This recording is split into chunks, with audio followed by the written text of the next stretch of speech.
Ezekiel chapter 26. And it came to pass in the 11th year, in the first day of the month, that the word of the Lord came unto me, saying, Son of man, because that Tyrus hath said against Jerusalem, Aha, she is broken, that was the gate of the people.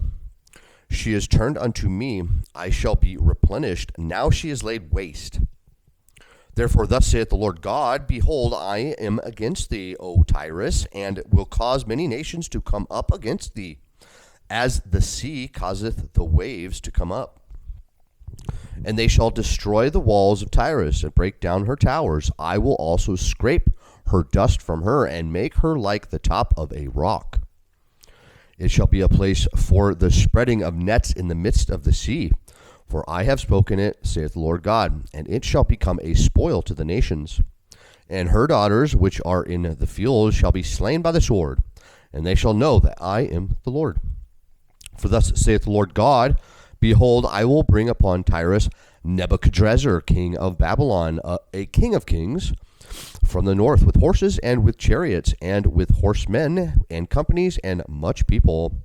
He shall slay with the sword thy daughters in the field, and he shall make a fort against thee, and cast a mount against thee, and lift up the buckler against thee. And he shall set engines of war against thy walls, and with his axes he shall break down thy towers. By reason of the abundance of his horses, their dust shall cover thee. Thy walls shall shake at the noise of the horsemen, and of the wheels, and of the chariots, when he shall enter into thy gates, as men enter into a city wherein is made a breach. With the hoofs of the horses shall he tread upon all thy streets. He shall slay thy people by the sword, and thy strong garrisons shall go down to the ground. And they shall make a spoil of thy riches, and make a prey of thy merchandise. And they shall break down thy walls, and destroy thy pleasant houses. And they shall lay thy stones and thy timber and thy dust in the midst of the water.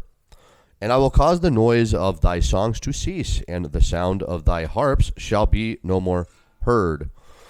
And I will make thee like the top of a rock. Thou shalt be a place to spread nets upon. Thou shalt be built no more. For I, the Lord, have spoken it, saith the Lord God. Thus saith the Lord God to Tyrus, Shall not the isles shake at the sound of thy fall, when the wounded cry, when the slaughter is made in the midst of thee? Then all the princes of the sea shall come down from their thrones, and lay away their robes, and put off their embroidered garments. They shall clothe themselves with trembling. They shall sit upon the ground, and shall tremble at every moment, and be astonished at thee. And they shall take up a lamentation for thee, and say to thee, How art thou destroyed, that was inhabited of seafaring men, the renowned city, which wast strong in the sea, she and her inhabitants, which caused their terror to be on all that haunt it. Now shall the isles tremble in the day of thy fall. Yea, the isles that are in the sea shall be troubled at thy departure. For thus saith the Lord God, When I shall make thee a desolate city, like the cities that are not inhabited, when I shall bring up the deep upon thee, and great waters shall cover thee, when I shall bring thee down with them that descend into the pit, with the people of old time, and shall set thee in the low parts of the earth, in places desolate of old, and them that go down to the pit, that thou be not inhabited. And I shall set glory in the land of the living. I will make thee a terror, and thou shalt be no more. Though thou be sought for, yet shalt thou never be found again, saith the Lord God.